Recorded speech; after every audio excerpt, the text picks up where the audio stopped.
Yüzde attı mı? Hazır mı? Aç beton attı.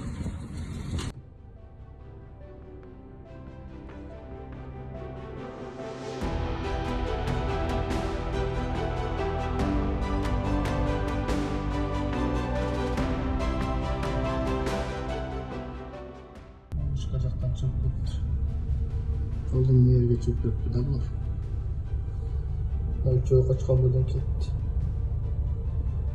Maksat ayrılmak. Hazır durarız, yediler katı direkt etmek.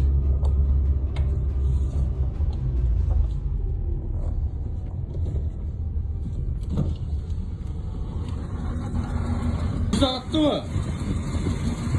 Hazır mı? Aç beton attı.